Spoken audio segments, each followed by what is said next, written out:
بر درگهت آمدم دوباره،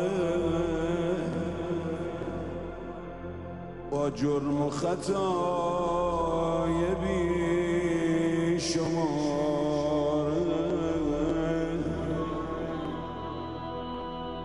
گویم به دو چشم پر ستاره، تو لطف نموده ای مرتب، ما را به علی ببخش یارم.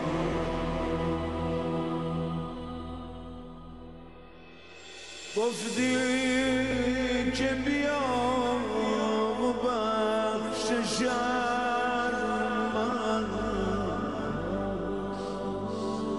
از تو گره و گشایشم من، دل خسته بیا نوازشم من، این نفس نشد ولی مهذب، ما را ولی ببخش یار. دانی چه شد و چه کار کردم، از درگه تو فرار کردم. من لغزش بیشمار کردم، پیمانه جرم شد لبالب، ما را به علی ببخش یارم.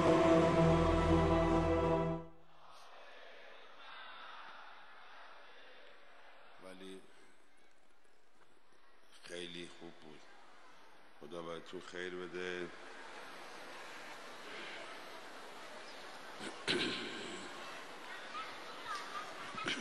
سلام علیکم و رحمت الله و برکاته. اونایی که شب اولشونه حرم مشرف شدن و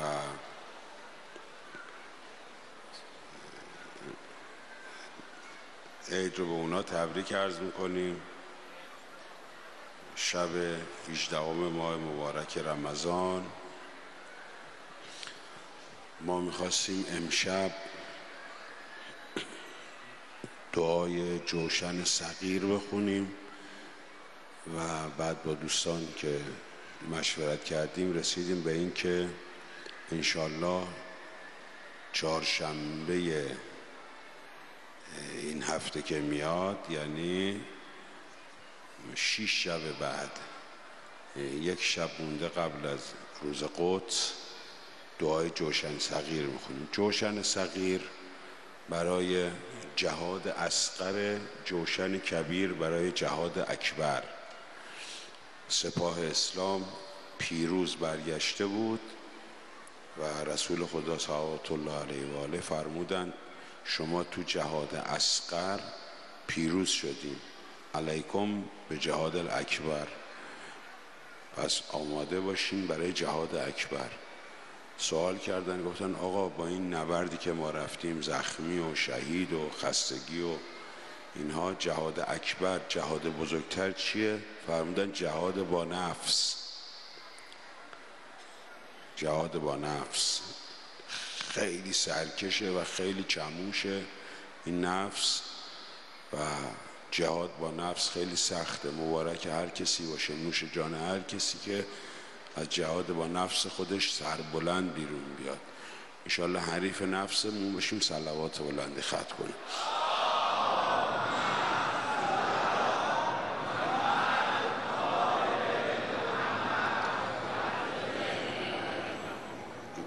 پس چهارشنبه شب یعنی سحر پنجشنبه انشالله برای پیروزی اسلام و مسلمین، برای نابودی اسرائیل، برای پیروزی مردم غزه، مردم یمن، حزب الله، خود مردم لبنان، سوریه، عراق و خودمون که با دشمن درگیر هستیم، به یه نحوی بالاخره اینا چشم دیدن ما رو ندارن، صهیونیستا.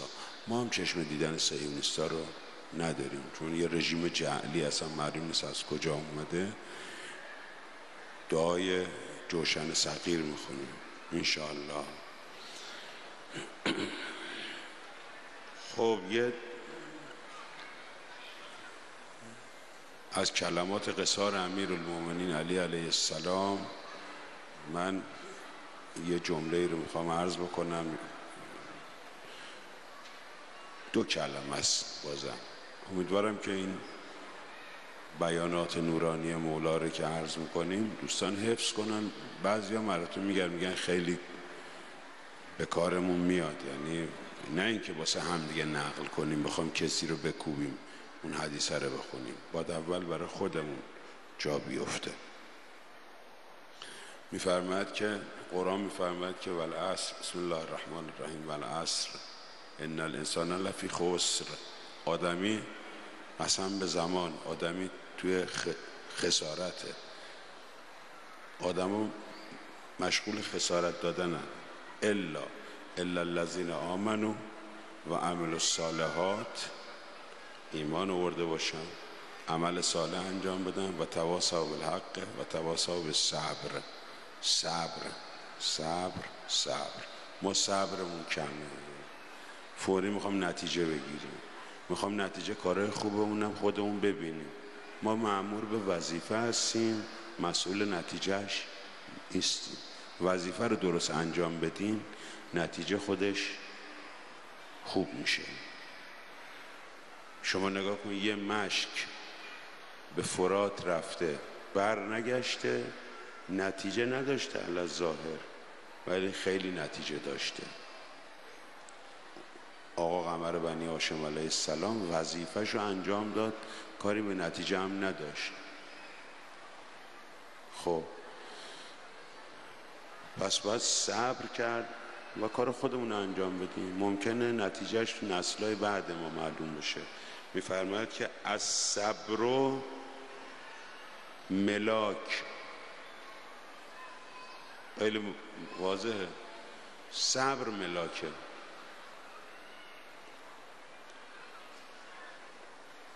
برای هر کاری باید صبر داشت. الصبر ملاک. یا میفرماید الصبر مدفعه. صبر وسیله دفع بسیاری از مهلکه های دنیوی و اخرویه. خیلی در مورد صبر حضرت عبارات زیادی دارن. الصبر اینو یاد بگیریم، اینو یاد بگیریم، اینو 3 کلمه است، یاد بگیریم خوبه. هر جسمی به رأسش زنده است. الصبر رأس الایمان. نه که صبر نداره ایمانش هم سر نداره. الصبر رأس الایمان. اینو فکر میکنم حفظ رو کنیم راحت تر باشه. الصبر ملاک جدا خیلی داریم. الصبر ثمرة الیقین. الصبر عدة للبلا. صبر آمادگی و ساز و برگ و وسیله جنگ با بلاست. صبر، ما صبرمون انشالله زیاد بشه به حق امیرالمومنین. خدای صبر مولاست و صبر میبینی خیلی نتیجه میده. ما تو رفتار حضرت امام خامنه‌ای هم میبینیم صبرشون نتیجه میده. اللهم صل علی محمد و آل محمد و عجل فرجهم.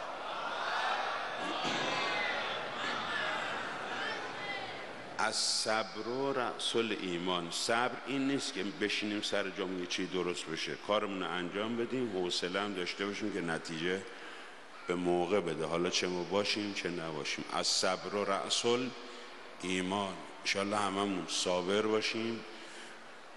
بسار امیرالمومنین صلوات بلند بفرستیم.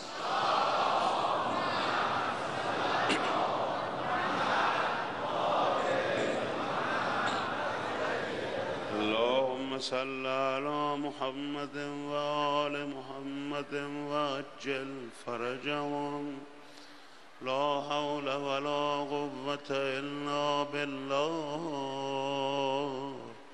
العلي العظيم. استغفر الله الذي لا إله إلا هو الحي القيوم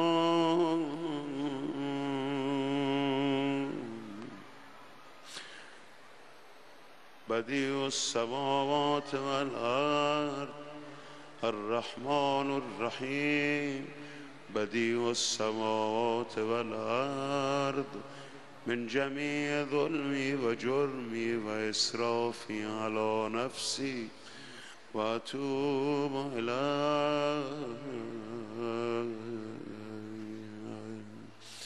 اللهم كن لوليك الحجة ابن الحسن صلواتك عليه وعلى آبائه في هذه الساعة وفي كل ساعة وليا وحافظا وقائدا وناصرا ودليلا وعينا حتى تسكنه أرضك طوعا وتمتعه فيها طويلا.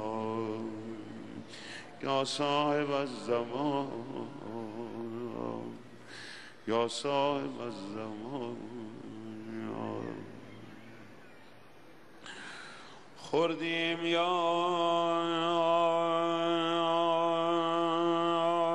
غم دگران را بدون تو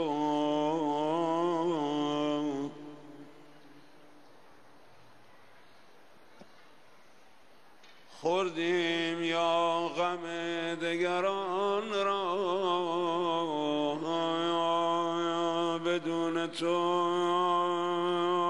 یا خوردیم حسرت نان را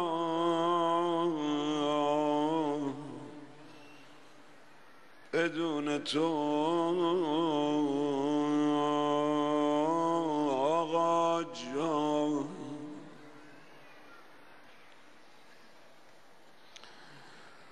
از بس که بی توییم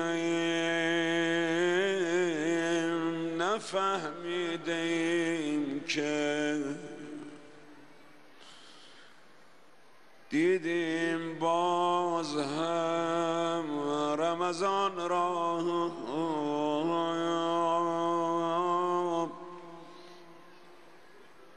بدون تو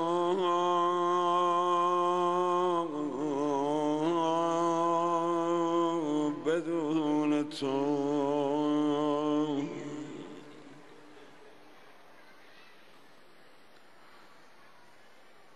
یادش بخیر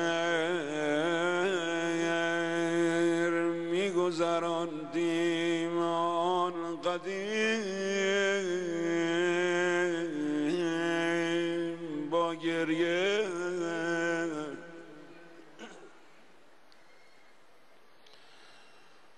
یادش بخیر میگذراندیم آن قدیم با گریه خط به خط از آن را بدون تو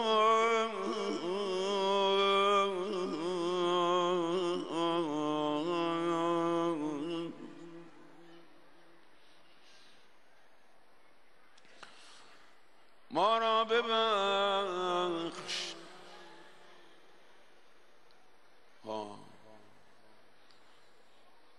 ما را ببخش امام زمانهای بی کسی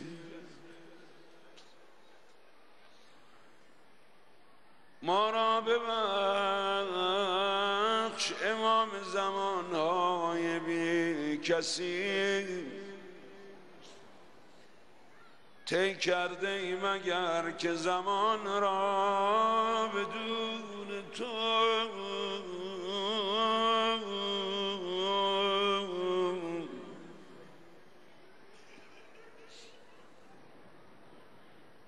وقتی با این زبون هر چی بخوایم بگیم نتیجه این میشه.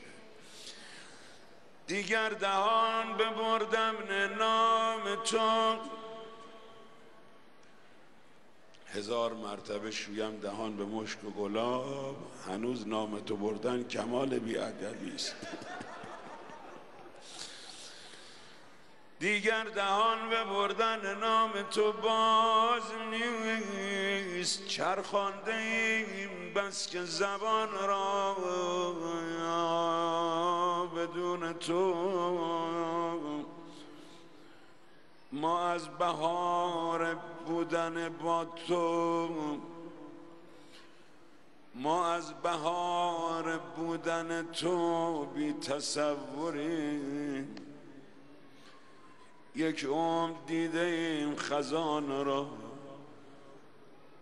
بدون تو.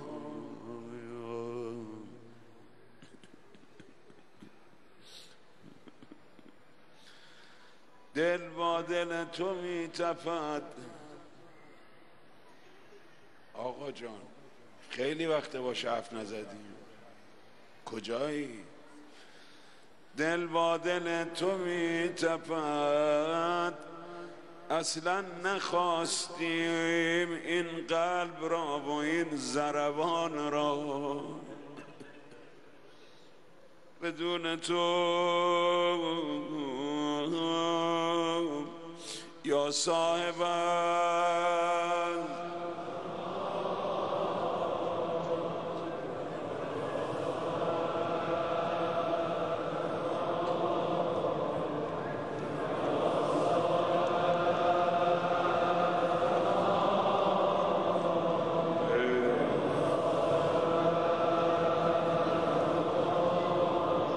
کربلا به قصد فرج پهن کرده،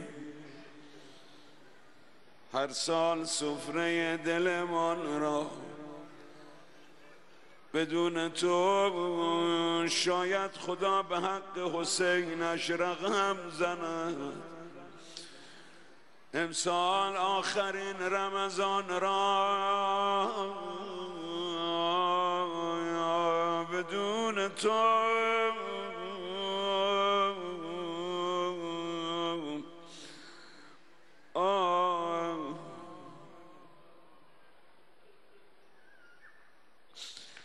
دم زد از حق و ناروا کشتن. میخوام زبان حالمون رو با امام زمان بگیم، هر کی میخواد یه چیزی بگه آدم بذاره همه با هم یه چیزی بگیم. شب جمعه است، شب زیارتی کربلاست، مادرش الان کربلاست.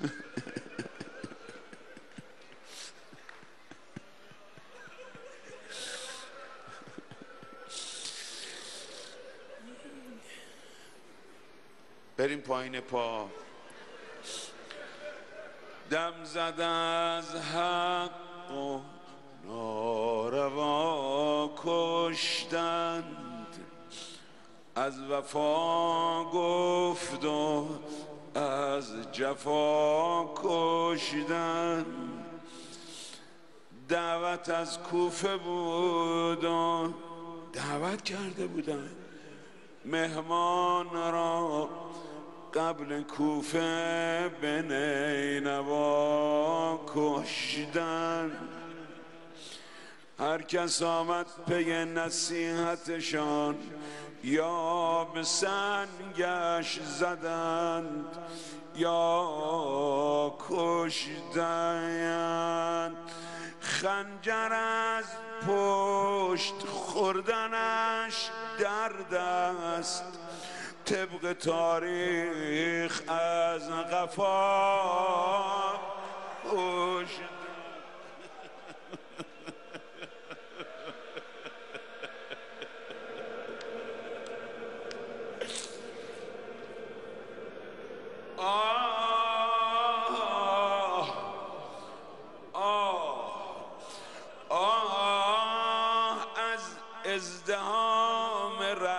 ها شاه را زیر دست و پا.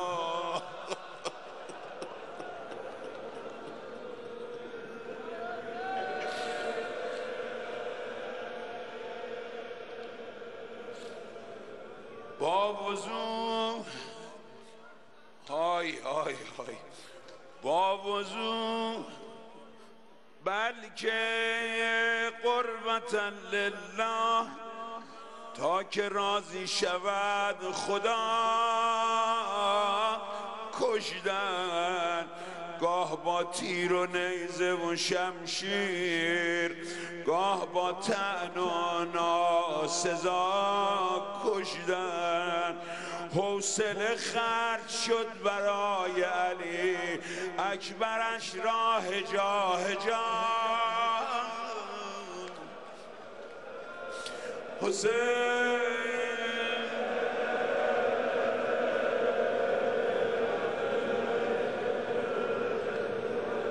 سه بیت از این غزل مصیبت مونده، چه کنم؟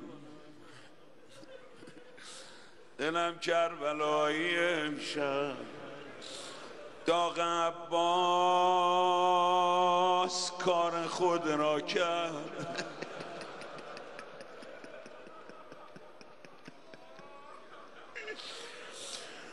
کودکش را دگر چرا کشتند؟ آخ یا امام رضا منو ببخش، از سر ظهر تا غروب آن روز ذره ذره حسین را کشتند.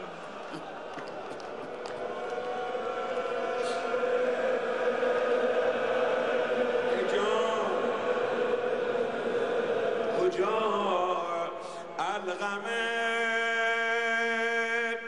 پشت خیمه در گودال،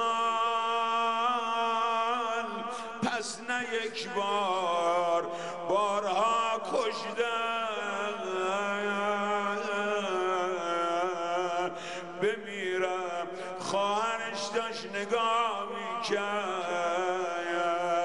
30,000 نفر دور گودال رو گرفتن، آسمان پر از سنگ،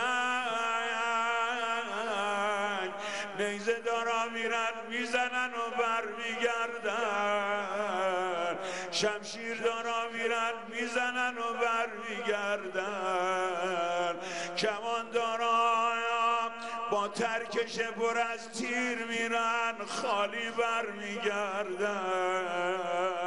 دست روی سر گذاشت صدا زد و محمدان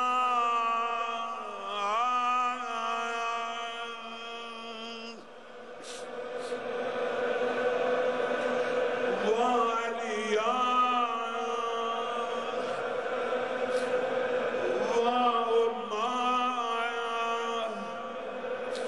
و حسنان و حمزتان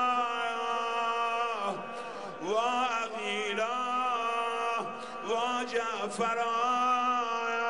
سر روی نیزه اومد صدا زد و حسینا.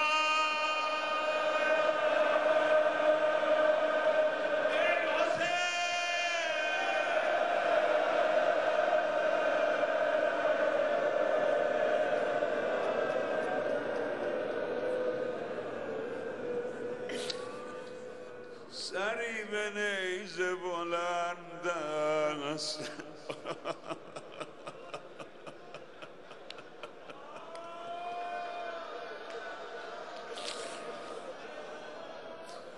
در برابر زینب، خدا کند که نباشد سر برادر زینب. ای وای حسین،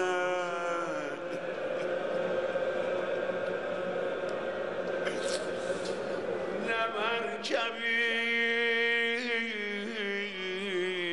نه رکابی امان ز ناقه عریان، چرا دوباره نیامد امیر لشگر زینب؟ امیر لشگرش میان القمه پاره پاره افتاده.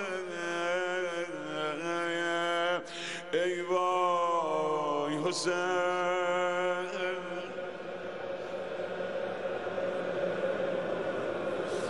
برگشت از القمه،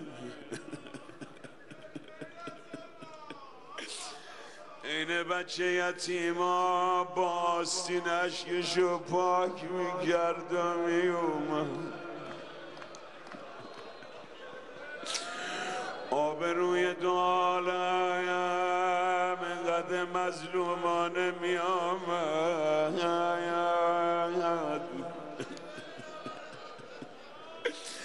لشگر داشتن هلهله میکردن، اربابتون مثل بچه ها گریه میکرد.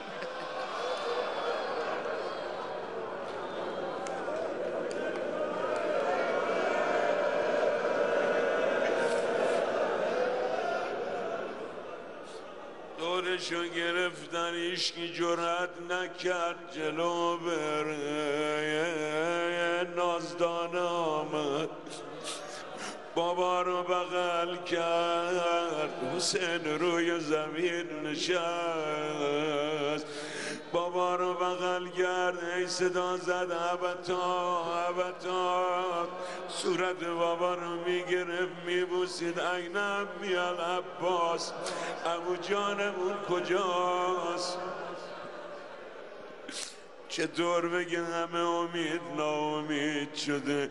بلند شد آقای ما، رفت تو خیمه سقا و علمدار، این عمود خیمه رو کشید. تو عرب رسمه یه خیمه بیفته یعنی خیمه دیگه صاحب نداره. عمود خیمه رو که کشید به زینب گفت خواهر جان دیگه برید برای اسارت آماده بشین، من دیگه علمدار ندارم. ای وای حسین، اللهم رب شهر رمضان،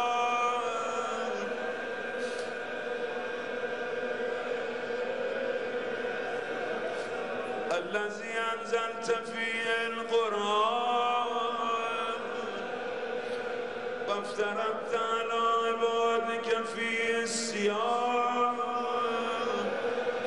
صلى على محمد وآل محمد وارزقني حج بيتك الحرام في عامي هذا وفي كل عام، واغفر لي تلك الذنوب العظام فإنه لا يغفرها غيرك يا رحمن يا الله. بالحسين إلهي على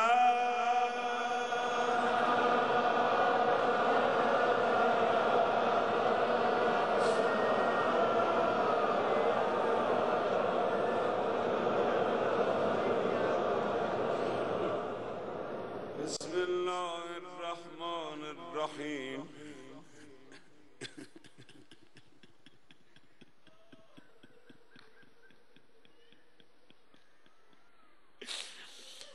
یا صاحب الزمان، مگه نفرمودی هر جا روزه عمو جانم باشه من میام؟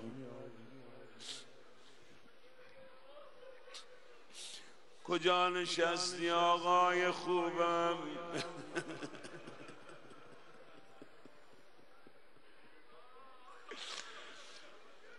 قربون دل خونت داری اوضاع عالم رو میبینی، بچه های غزه رو میبینی،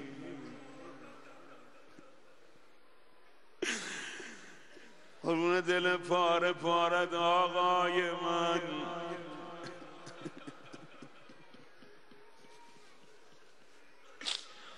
بیا دیگه.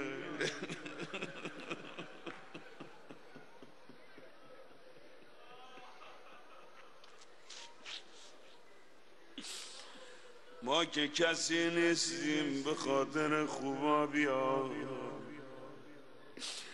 مادرت میگفت بیا، عمه جانت میگفت بیا، سر روی نیزه میگفت بیا، سر میان تشت چوب میخورد میگفت بیا، عمو جانت میگفت بیا. امام رضا از کاخ مأمون بیرون اومد، دل پاره پاره داشت میگفت بیا آقا بیا. الاجل یا مولا.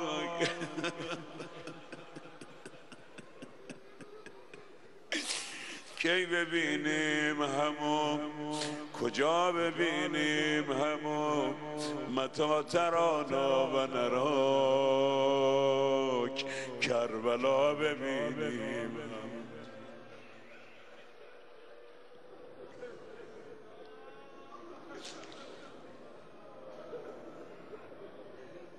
برای دعا کنم شهر یه دعا.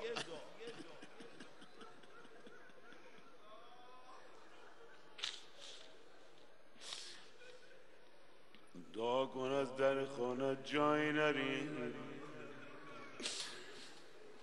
1000 بار از در خونه دور شدیم، گم شدیم، باز نگاه کردیم دیدیم نور تو میاد، اومدیم به تو رسیدیم. کجای عالمی بیابون گرد فاطمه.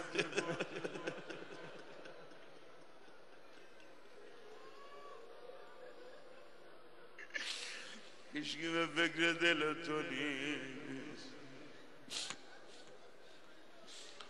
اللهم انی اسألک برحمتک التي وسعت كل شيء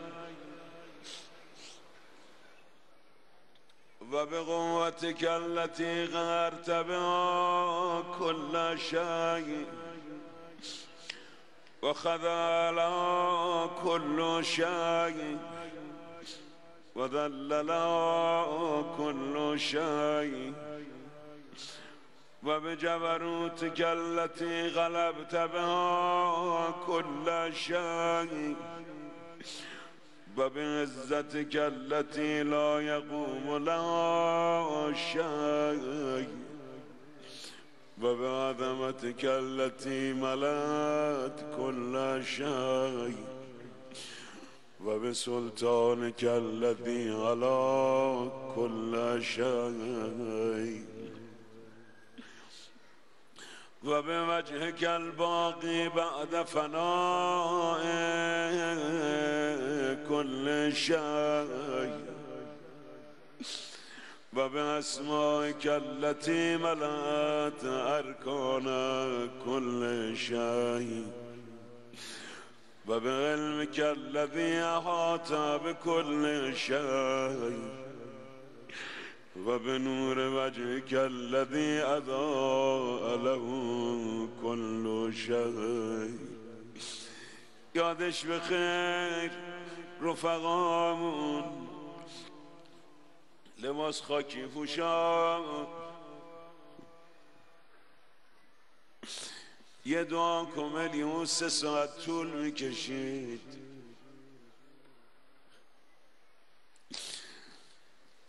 چه حال خوبی داشتن. همین فراز یا نور و یا قدوس میرسید یه عده میگرفتن یا نور و یا قدوس.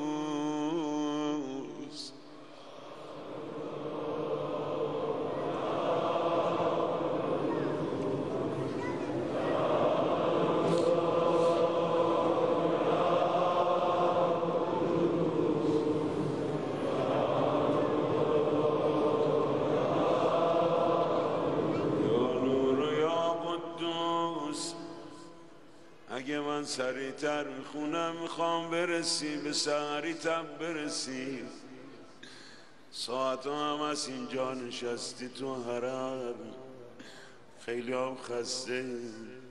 یا نور یا قدوس یا اول الاولین و یا آخر الاخرین، اللهم اغفر لي الذنوب التي تحت كل اسم، اللهم اغفر لي الذنوب التي تنزل النقم، اللهم اغفر لي الذنوب التي تغير النعم، اللهم اغفر لي الذنوب التي تهبس الدم، اللهم اغفر لي الذنوب التي تنزل البلاء، اللهم اغفر لي كل ذنب أذنبته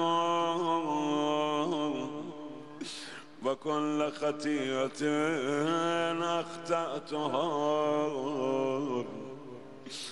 اللهم إني أتقرب إليك بذكرك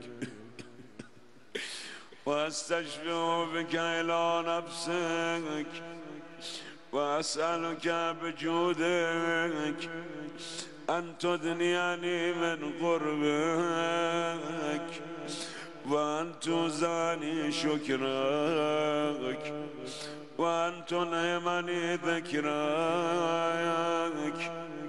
اللهم إني أسألك سؤال خادم متذلل خاشع أن تسامحني وترحمني وتجعلني بقسمك راضيا قانعا وفي جميع الأحوال متواضعا، اللهم وأسألك سؤال من اشتدت فاقته وأنزل بك عند الشدائد حاجته وعظم فيما عندك رغبته،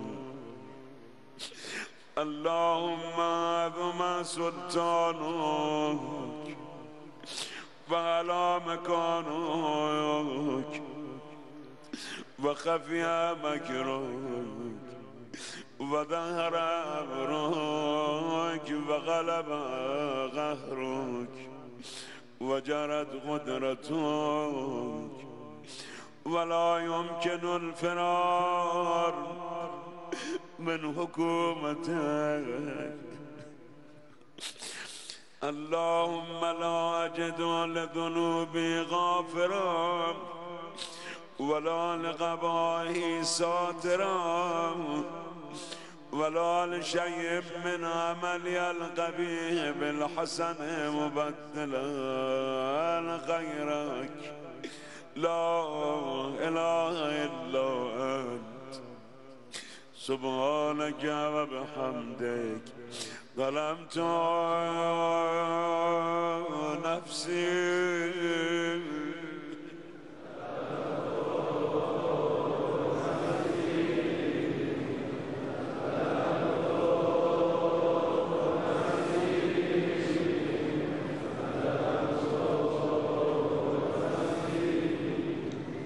هر جا داره میخونه گوششو بسپره، من برات میخونم بشنو، ترجمه‌شم یه نگاه کن، چند ترجمه خود اون عبارتی که مولا فرموده نمیشه. و تجرأت بجهلی،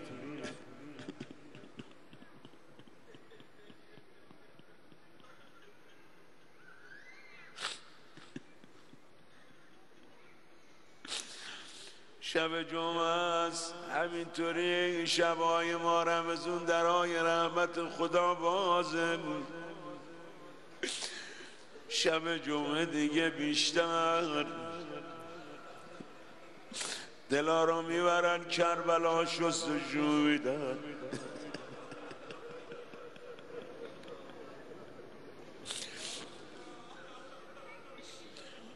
و تجرأت بجهلی و وسكنت إلى قديم ذكرك لي ومنك علي اللهم مولاي كم من غبي سترت وكم من فاده من البلاء أغلت وكم من إثار وغيت وكم من مكروه دفعت وكم من ثناء جميل لست أهلا له نشرت. من اصلا لایق این تعریف های مردم نیستم، بین مردم پخش کردی فلانی آدم خوبیه، همه به خودش اینو بگن.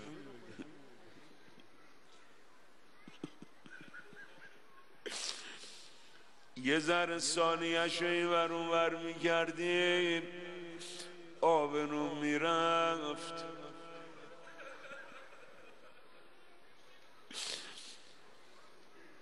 چقدر تو عشقی.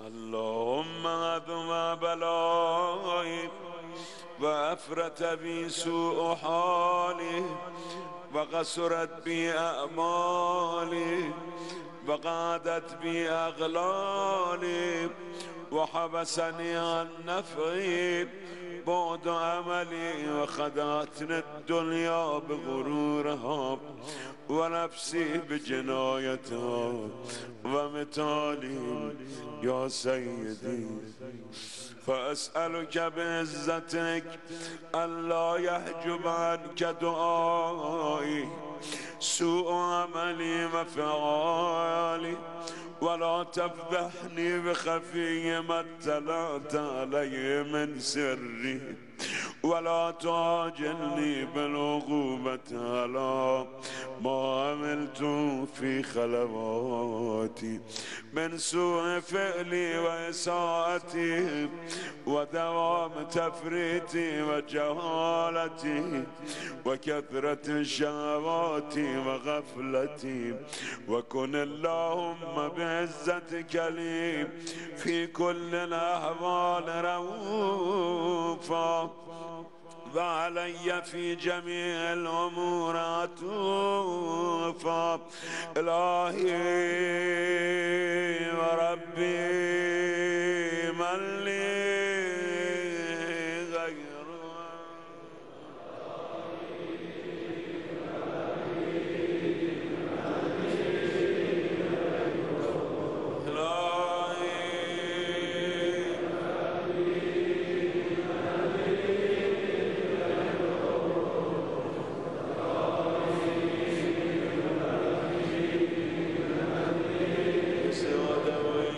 که صدا بزن. ما نیومدیم با هم یه چیزی رو بخونیم، یه عبارتی رو. میگه خدای من، رب من، غیر تو کی برا من میمونه؟ کی برا من هست؟ خدا نیاره کسی بی کس بشه. چه اشکالی داره وسط دعای کامل یک کمی سینه بزنیم، همینطوری آروم به سینت بزن. گر تو روی تنها شوم، گر تو تنهای این صحرا شوم،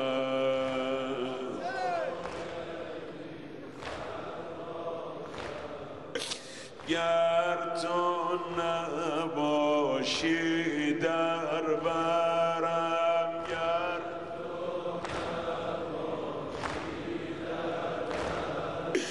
پاشیده گردد لشگرم،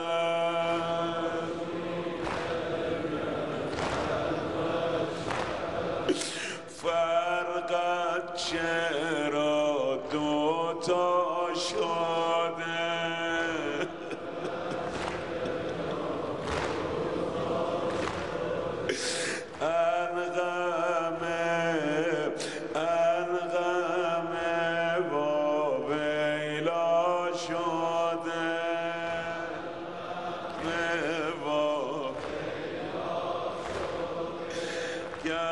تو نباشی در برم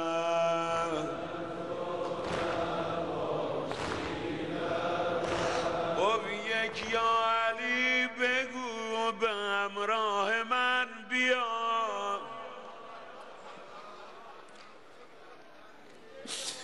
هر کیو به خیمه بردم تو کمک کردی علی اکبر رو بردم قاسم رو بردم الان کسی رو ندارم خودت یک یا علی بگو به همراه من بیا می بردمت به خیمه اگر بود اکبرم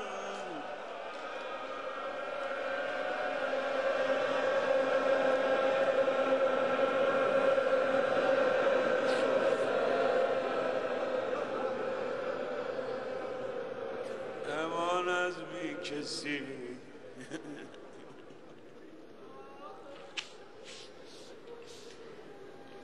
بیار که شد فرمود زینب جان به بچه ها بگو گوشواره هاشون رو در بیارن یه بچه خواب بود یا نشد گوشواره شو در نیاورد گفت بابا جان لاله گون لاله گوشم شده و هدیه اکبر من رفت که رفت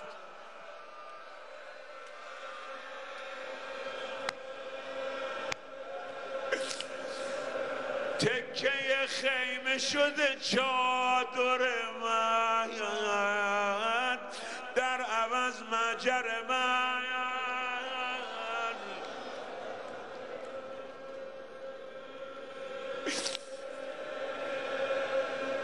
بابا جان من 3 سالمه صبح فردا عمه فردا به همه میگوید با پدر دختر من رفت که رفت ببین مصیبت عباس به کجا کشید همچی کشیده اول و خورد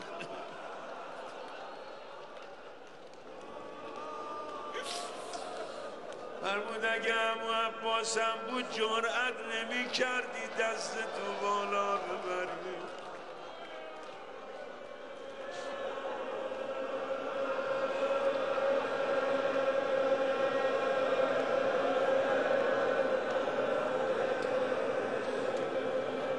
الهی و ربی من لی غیرک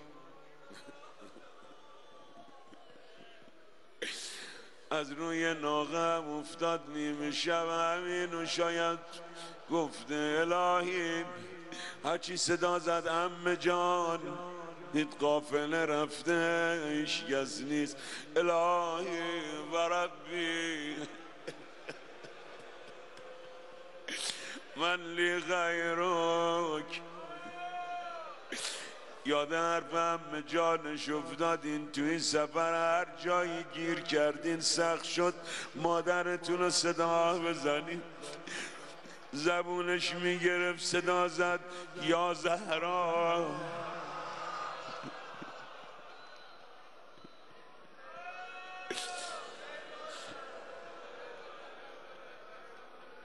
بچه تو طرز زبونش بند میاد الهی و ربی من لی غیرک اسألو کشف ذریم و النظر فی امری الهی و مولای اجریت علی حکما اتبعت فی هوا نفسی ولم احترس فی من تزیین عدوی فغرنی بما اهوا و اسعده علی ذلك القضاء فتجاوزت بما جرى علی من ذلك بعد حدودك وخالفت بعد أوامرك فلك الحمد علي في جميع ذلك ولا حجة لي فيما جرى علي في غذاك وألزمني حكمك وبلاك وقد أتيتك يا إلهي بعد تقصيري وإسرافي على نفسي معتذرا نادما منكسرا مستغيلا مستغفرا منيبا مقرا مذعنا معترفا لا أجد مفرا مما كان مني ولا مفزعا أتوجه إليه في أمري غير قبولك عذري وإدخالك إياي في ساعة رحمتك هیچ راهی برام نمونده غیر از اینی که قبول کنی عذرمو منو در رحمت واسعت داخل کنی یا رحمت الله الواسع حسین اللهم فاقبل عذري وارحم شدة عذري وفكني من شد وثاقي يا رب ارحم ضعفاء بدني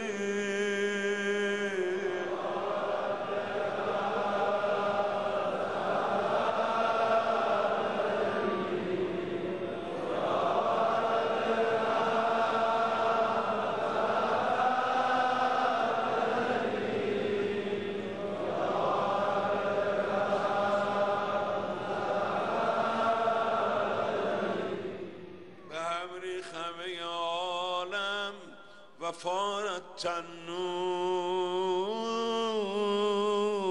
شروع کرد به غلیان کردن سیل از همه جا باران از همه جا کشتی نوح همه سوار شدن بچهش سوار نشد صدا زد پسرم سوار شو با ما گفت میرم روی بلندی قرار میگیرم در امانم سیل آمد همه رو غرق کرد نوح موند و یارانش فقط به بچهش گفت سوار شد کشتی نوح نشد منتظر هیچ کسی این حسین است که با خود همه را خواهد برد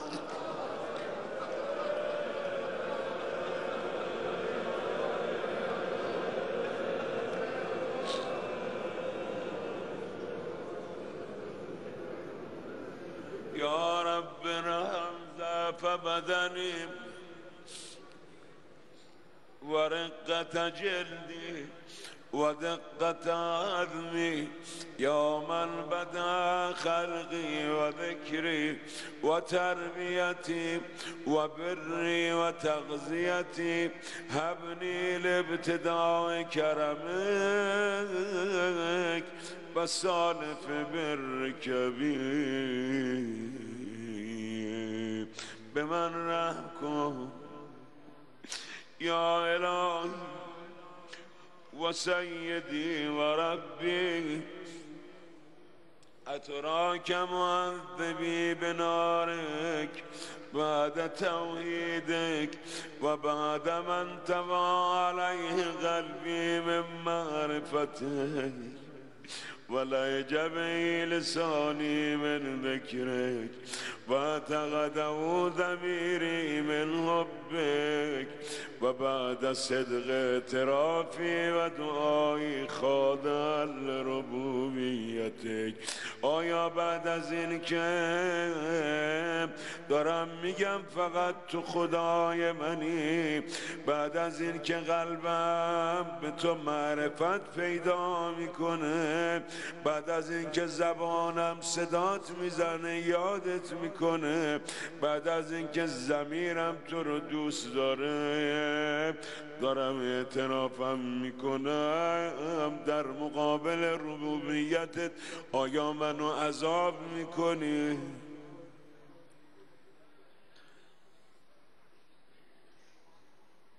یه نفر بیاد جلو یکی دیگه عذرخواهی کنه، بدی کرده، همه رو میگه من میدونم تو بزرگتری، من اشتباه کردم، تو آقایی، تو چه و چه و چه. بعد بگه باشه حرفاتو زدی، حالا بزنین تو گوشش. عجب اون نامردی این که خوش داره اقرار میکنه. آیا منو بعد همه اینا عذاب میکنی؟ هیهات هیهات انت اکرم من ان تضیع من ربیته.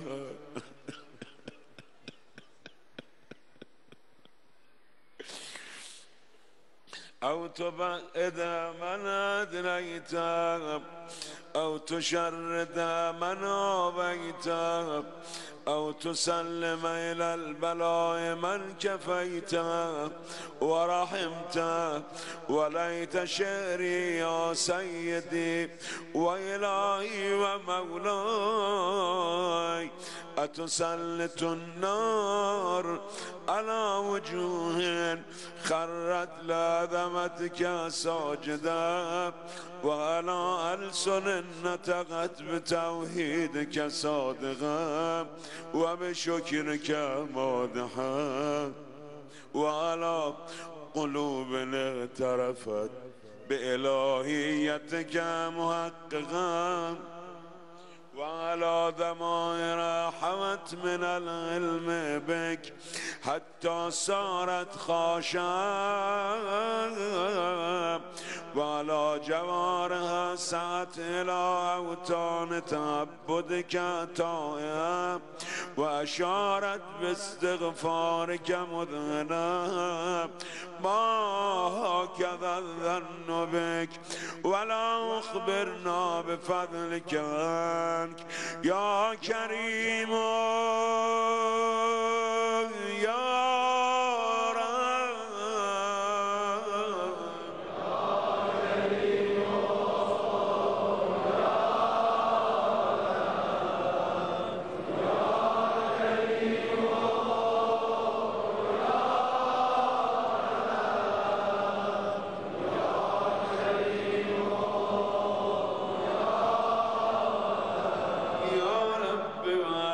تعلم ضعفي القليل من بلاء الدنيا وعقوباتها وما يجري فيها من المكاره على أهلها على أن ذلك بلاء ومكروه قليل مكثور يسير بقاء قصير مدته فكيف احتمالي لبلاء الآخرة وجليل وقوع المكاره فيها وهو بلاء تطول مدته ويدوم مقامه ولا يخفف عن أهله لأنه لا يكون إلا عن غضبك وانتقامك وسخطك وهذا ما لا تقوم له السماوات والأرض يا سيدي يا سيدي فكيف لي. با من چه میکنی آخرش خدای من؟ یا سیدی فکیف لی وأنا عبدك الضعيف الذليل الحقير المسكين المستكين يا إلهي وربي وسيدي ومولاي لأي الأمور إليك أشكو ولما من هذا الجو أبكي. برای کدوم بیچارگیام گریه کنم و زجه بزنم شکایت کنم؟ لعلیم العذاب و شدت عمل طول البلاء و مدت، برای درد عذابم، برای طول مدت و شدت عذابم. فلئن سیرتنی للعقوبات مع اعدائک، و برای این که اگه قرار باشه منو با دشمنات یه جا جمع کنی، یه جا عذابم کنی. و جمعت بینی و بین اهل بلائک، همون جایی که اهل بلا رو داری عذاب میکنی منم ببری پیش اونا.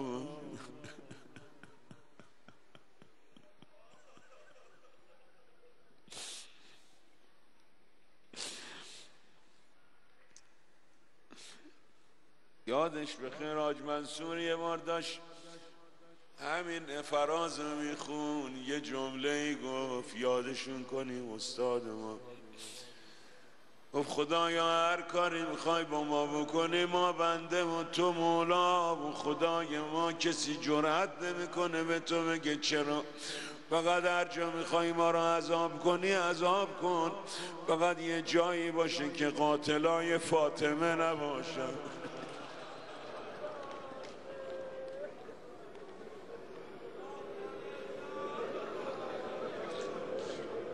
اینا بیچارگی ها. و فرقت بینی و بین احبائک و اولیائک، اگه قرار باشه روز قیامت امام رضا یه طرف بره منو ببری یه طرف دیگه. و فرقت بینی و بین احبائک و اولیائک فابنی یا الهی و سیدی و مولاي و ربی صبرت على عذابك فكيف اصبر على فراقك وهبني صبرت على حر نارك فكيف اصبر عن النظر الى كرامتك فكيف اصبر عن النظر الى كرامتك. حالا گیرم به عذابت صبر کردم، روز قیامت روز شناخت همه تازه میفهمن چه خدای خوبیه. گیرم به عذابت صبر کردم، دوری تو چی کار کنم؟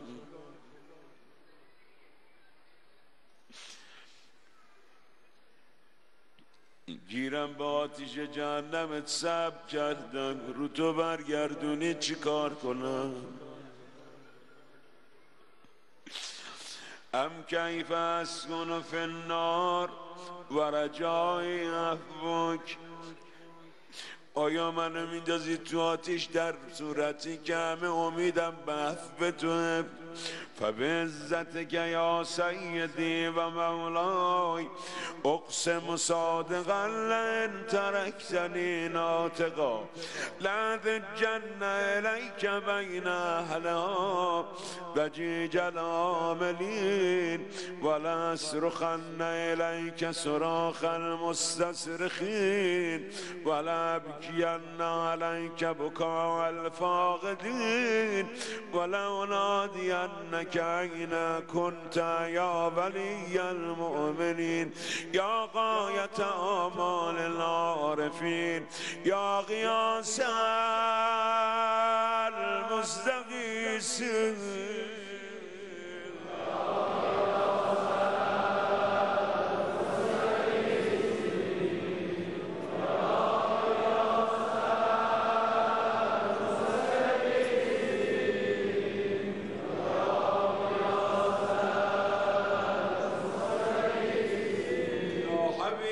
قلوب الصادقين. ويا إله العالمين أفتراك سبحانك يا إلهي وبحمدك تسمع فيها صوت عبد مسلم سجن فيها بمخالفته وذاق طعم عذابها بمعصيته وحبس بين أطباقها بجرمه وجريرته وهو يضج إليك ضجيج مؤمل لرحمتك ويناديك بلسان أهل توحيدك ويتوسل إليك بربوبيتك يا مولاي. فكيف يبقى في العذاب وهو يرجو ما سلف من حلمك؟ أم كيف تؤلم النار وهو يأمل فضلك ورحمتك؟ أم كيف يحرقه لهيبا وأنت تسمع صوته وترى مكانه؟ أم كيف يشتمل عليه زفيره وأنت تعلم ضعفه؟ أم كيف يتغلغل بين أطباقها وأنت تعلم صدقه؟ أم كيف تزجر زبانيتها وهو يناديك يا رب؟ أم كيف يرجو فضلك في عتقه منها فتتركه فيها؟ هيهات ما ذلك الظن بك ولا المعروف من فضلك ولا مشبه لما عملت به الموحدين من برك وإحسانك. فباليقين أقطع لولا ما حكمت به من تعذيب جاحديك وقضيت به من إخلاد معانديك لجعلت النار كلها بردا وسلاما وما كان لأحد فيها مغرا ولا مقاما لكنك تقدست أسماك أقسمت أن تملأ من الكافرين من الجنة والناس أجمعين وأن تخلد فيها المعاندين وأن تجل ثناؤك قلت مبتدئا وتتولت بالإنعام متكرما.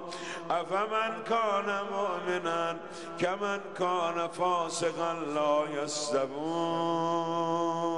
صلوات بلند.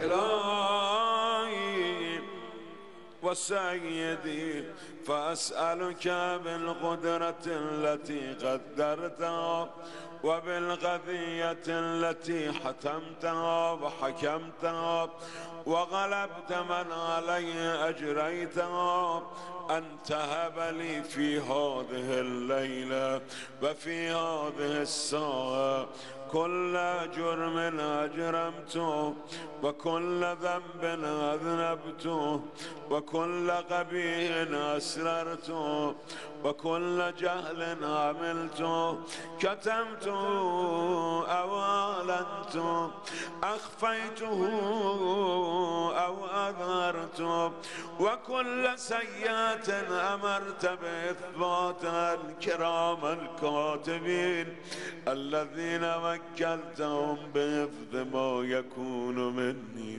وجعلتهم شهودا علي مع جوارحي وكنت أنت الرقيب علي من ورائهم والشاهد لما خفي عنهم وبرحمتك أخفيت وبفضلك سترت، وأن توفر هدي من كل خير أنزلت أو إحسان فضلت أو بر نشرت أو رزق بسطت أو ذنب تغفر أو ذنب تغفر أو خطأ تستر يا ربي.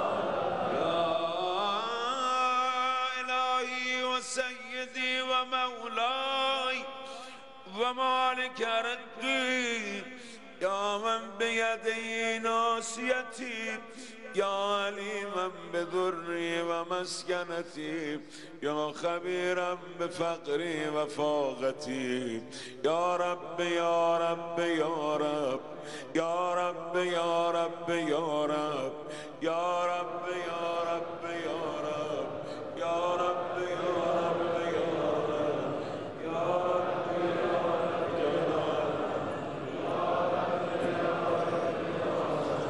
أسألك بحقك وقدسك وأعظم صفاتك وأسمائك أن تجعل أوقاتي من الليل والنهار بذكرك مأمورا وبخدمتك موصولا وأعمالي عندك مقبولا حتى تكون أعمالي وأورادي كلها وردا واحدا وحالي في خدمتك سرمدا يا سيدي يا من عليه مؤولي يا من إليه شكوت أحوالي يا رب يا رب يا رب يا رب يا رب خدمتك جوارحي واشدد على العزيمة جوانحي وهب لي الجد في خشيتك والدوام في الاتصال بخدمتك حتى أسرع إليك في ميادين السابقين وأسرع إليك في البارزين وأشتاق إلى قربك في المشتاقين وأدنو منك دنو المخلصين وأخافك مخافة الموقنين وأجتمع في جوارك مع المؤمنين اللهم ومن أرادني بالسوء فأرد ومن كادني فكد واجعلني من أحسن عبيدك نصيبا عندك وأقرب منزلة منك وأخسم زلفة لديك فإنه لا ينال ذلك إلا بفضلك وجد لي بجودك واعتب علي بمجدك واحفظني برحمتك واجعل لساني بذكرك على جام وقلبي بحبك متيما ومن علي بحسن إجابتك واغني عثرتي واغفر زلتي فإنك غذيت على عبادك بعبادتك وأمرتهم بدعائك وضمنت لهم الإجابة فإليك يا رب نسبت وجهي وإليك يا رب مددت يدي فبعزتك استجب لي دعائي وبلغني مناي ولا تقطع من فضلك رجائي واكفني شر الجن والإنس من أعدائي يا سريع الرضا يا سريع